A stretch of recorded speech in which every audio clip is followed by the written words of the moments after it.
যুক্তরাষ্ট্রভিত্তিক online news portal international policy digest, যাতে ভুয়া লেখকদের মাধ্যমে ছড়ানো হচ্ছে বর্তমান বাংলাদেশ বিরোধী অপপ্রচার। পোর্টালটির অ্যাবাউট আস সেকশনে বলা হয়েছে, ইন্টারন্যাশনাল পলিসি ডাইজেস্ট রিচমন্ড ভার্জিনিয়ার এই নিউজ পোর্টালটি 2011 সালে যাত্রা শুরু করে। পোর্টালটি এশিয়া প্যাসিফিক, মিডল ইস্ট এবং যুক্তরাষ্ট্রের পলিসি নিয়েই কাজ করার কথা। বিভিন্ন কন্টেন্ট যাচাই করে দেখা যাচ্ছে যে এটি একটি অনির্ভরযোগ্য প্রপাগান্ডা আউটলেট। তার বিজনেস মডেল হচ্ছে যে বিভিন্ন জনের কাছ থেকে নানান ধরনের কন্টেন্ট টাকার বিনিময়ে প্রচার করা। এটা হচ্ছে তার পরিচয়। আরো বেশ কয়েকটা বিষয় আমি লেখা পাইছি এখানে, যেগুলো হচ্ছে এক ধরনের এজেন্ডা বেজ লেখা। পোর্টালটিতে নভেম্বর 13, 2024 সালে প্রকাশিত একটি নিউজের title, crisis of confidence, how Bangladesh is banking woes threaten stability, যেখানে দেখা যায় লেখকের নাম ক্রিস্টোফার ওব্রিয়েন এবং তার একটি ছবি ব্যবহার করা হয়েছে।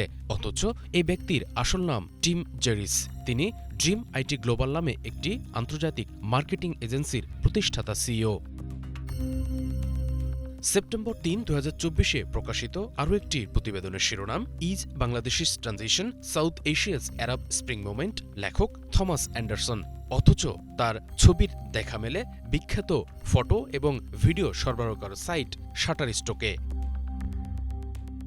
13 মার্চ 2025 সালে প্রকাশিত অন্য আরও একটি প্রতিবেদনের শিরোনাম, the missing transparency in বাংলাদেশিস financial crusade, লেখক উইলিয়াম ফ্রাই। অথচ ছবি, ভিডিও সরবরাহকারী ওয়েবসাইট আইস্টক ফটোতে মডেল হিসেবে দেখা মেলে এই ব্যক্তির। বাংলাদেশের বিরুদ্ধে লেখা এসব ভুয়া লেখকের তালিকা অনেক দীর্ঘ। এসব লেখক বিশেষ করে অন্তর্বর্তীকালীন সরকার দায়িত্ব নেওয়ার পর থেকেই বেশি সক্রিয়, যারা বাংলাদেশের বিভিন্ন আভ্যন্তরীণ বিষয় নিয়ে ভিত্তিহীন সংবাদ প্রকাশ করে দেশের ভাবমূর্তি নষ্টের পাশাপাশি দেশে দাঙ্গা বাঁধানোর পায়তারা করছে। এসব সংবাদ এবং লেখককে নিয়ে ফ্যাক্ট চেক করেছে এএফপির ফ্যাক্ট চেকার কদরুদ্দিন শিশির। তুলে ধরেছেন তার তথ্য উপাত্ত। ন্যাশনাল পলিসি ডাইজেস্টের বাংলাদেশ বিষয়ক অন্যান্য রিপোর্ট গুলো একটু দেখি, ওখানে আর কি কি পাওয়া যায়। তো সেটা দেখার পরে ওই দুই রিপোর্টের বাইরে আমি আরো 20টার মতো রিপোর্ট পাইলাম, যেগুলো বাংলাদেশ কেন্দ্রিক এবং কিছুটা বাংলাদেশ সরকারের ক্রিটিক্যাল নানান বিষয়ে। তো সেগুলো পড়ে কয়েকটা পাইলাম বাংলাদেশের কয়েকজন লেখকের, দুই একজনকে আমি চিনি, আর বাকি কয়েকটা লেখা পাইলাম এই যে কয়েকজন 8 জনের, ওনারা কেউ 2টা কেউ 5টা লেখছেন এখানে। তো এই লেখকদের সেম ওই যে গার্ডিয়ানে যে 2টা রিপোর্টের কথা বলা হয়েছে হচ্ছে কি বলে এটা, আসানেট মনসুরের ব্যাপারে। এরকমের আসানেট মনসুর ছাড়া অন্যান্য বাংলাদেশ সরকারের অন্যান্য বিষয়ে সমালোচনা করে আরো 6 জনের লেখা পাই, যে 6 জন সেম ভাবে তাদের নামগুলো ওইখানে যে ইন্টারন্যাশনাল পলিসি ডাইজেস্টের ওয়েবসাইটের বাইরে এই নামে কোনো সাংবাদিকের অস্তিত্ব, কোনো কার্যক্রম, কোনো রিপোর্ট পাওয়া যায় না। এবং এই ছবিগুলো, তাদের যে ছবিগুলো এখানে ইউজ করা হয়েছে সেগুলো হচ্ছে অন্য ব্যক্তির, কিংবা এমন ব্যক্তির যে মানে এমন ছবি যেটা অনলাইনে অন্যান্য আরো বহু ওয়েবসাইটে ডিফারেন্ট নামে আছে। এদিকে সজীব ওয়াজেদ জয়ের ভেরিফাইড ফেসবুক পেজ ঘেঁটে দেখা যায় এমন অনেক অখ্যাত সাইটের নিউজ শেয়ার করে দৃষ্টি আকর্ষণ করার চেষ্টা করছেন তিনি। এসব নিউজ পোস্টের নিচে কমেন্ট সেকশনে গেলেই তা পরিষ্কারভাবে বোঝা যায়।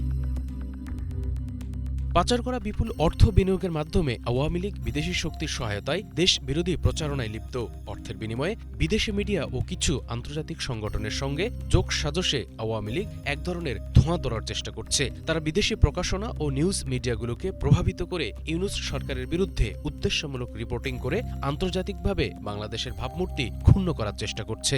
আওয়ামী দোসররা দেশকে অস্থিতিশীল করার জন্য সব ধরনের চেষ্টা করতেছে।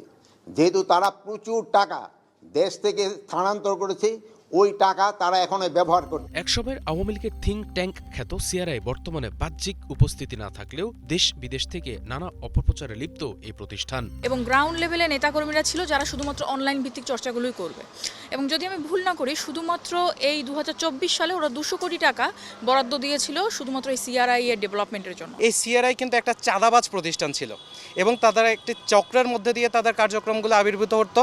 তাদের বিভিন্ন দুর্নীতিগ্রস্ত যারা নেতৃত্ব ছিল তাদের কাছ থেকে ডোনেশন নিয়ে যেমন তাদের কার্যক্রমগুলো প্রাতিষ্ঠানিকভাবে পরিচালিত হতো। আওয়ামী লীগের অফিসিয়াল ফেসবুক পেজেও ছড়ানো হচ্ছে নানা অপতথ্য, সঠিক ঘটনার বিকৃতি কিংবা ভুয়া পরিসংখ্যানে ভরপুর এই পেজ। Banglavision news desk.